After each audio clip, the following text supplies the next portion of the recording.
જૂનાગઢ જિલ્લામાં સશક્ત નારી મેળાનો ભવ્ય શુભારંભ થયો છે। મહિલા સશક્તિકરણ અને વોકલ ફોર લોકલને મળશે વેગ। મહિલાઓને આર્થિક રીતે સદ્ધર બનાવવા માટે સ્થાનિક કલા કારીગરીને પ્રોત્સાહન આપવા માટે જૂનાગઢના આંગણે ભવ્ય સશક્ત નારી મેળાનું આયોજન કરવામાં આવ્યું છે। ગુજરાત લાઇવલીહુડ પ્રમોશન કંપની અને ગ્રામ વિકાસ વિભાગ દ્વારા આયોજિત આ મેળાનો આજથી ભવ્ય પ્રારંભ થયો છે। જૂનાગઢના સરદાર બાગ પાસે આવેલી હવેલીવાડી ખાતે આ મેળો આગામી 21 ડિસેમ્બર સુધી ચાલશે। આ મેળાનું ઉદ્ઘાટન માનનીય મંત્રી એવા પ્રદ્યુમન વાજાના હસ્તે કરવામાં આવ્યું હતું। આ પ્રસંગે જૂનાગઢના સાંસદ રાજેશભાઈ ચુડાસમા, મેયર ધર્મેશભાઈ પોશિયા તેમજ જિલ્લા પંચાયત પ્રમુખ હરીશભાઈ ઠુમ્મર સહિતના મહાનુભાવો ઉપસ્થિત રહ્યા હતા।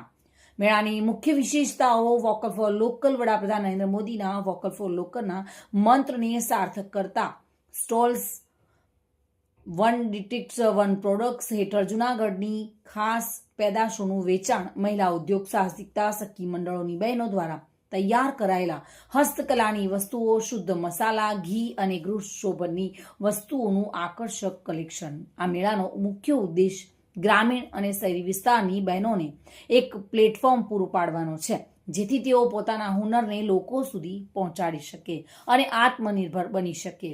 જો તમે પણ સ્થાનિક કલાને પ્રોત્સાહન આપવા માંગતા હો અને શુદ્ધ દેશી વસ્તુઓની ખરીદી કરવા માંગતા હો તો આગામી 21 તારીખ સુધી જૂનાગઢની મુલાકાત લેવી તેવું પણ જણાવવામાં આવ્યું છે। આજે જૂનાગઢના આંગણે જે માનનીય નરેન્દ્રભાઈ મોદી સાહેબ જે વિશ્વના સૌથી લોકપ્રિય નેતા છે અને ગુજરાતના પરમતા પુત્ર છે, તેમણે જે આહવાન આપ્યું છે કે મારા દેશની નારી સશક્ત બને, એ અંતર્ગત સમગ્ર ગુજરાતમાં આજે સશક્ત નારી મેળાનું આયોજન કરવામાં આવ્યું છે। એના ભાગરૂપે આજે જૂનાગઢમાં પણ આ ખૂબ સુંદર મેળો વહીવટીતંત્ર દ્વારા આયોજન કરવામાં આવ્યું છે। અહીંયા લગભગ 100 જેટલા સ્ટોલો ઊભા કરવામાં આવ્યા છે। તેમાં અલગ અલગ મહિલા સંગઠનના સ્વસહાય જૂથો, તેની સાથે સાથે આજે વહીવટી તંત્રએ એક જે વિશેષ પ્રયોગ કર્યો છે કે જાહેરાત આપી અને અન્ય મહિલા સંગઠન અને મહિલાઓ જે પોતે આ રોજગારી ક્ષેત્રે પોતાની જે કૌશલ્ય દ્વારા અન્ય ઉત્પાદનો, સ્વદેશી ઉત્પાદનો કરે છે, એમણે પણ આ મેળામાં ભાગ લીધો છે। એ લોકોએ પણ પોતાનો સ્ટોલ રાખ્યો છે। ત્યારે નરેન્દ્રભાઈ મોદી સાહેબનું જે વિકસિત ભારત 2047નું જે સપનું છે, એ સપનું સાકાર કરવા માટેનો માર્ગ જે છે એ આત્મનિર્ભર માર્ગ છે અને એ માર્ગ ઉપર ચાલવા માટેનું કોઈ જો સાધન હોય, કોઈ માધ્યમ હોય તો સ્વદેશી છે।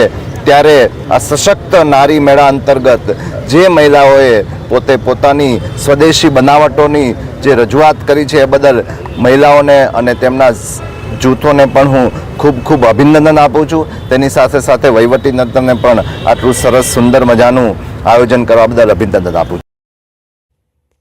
શ્યામ ચાવડા સાથે bureau report, today Gujarati news.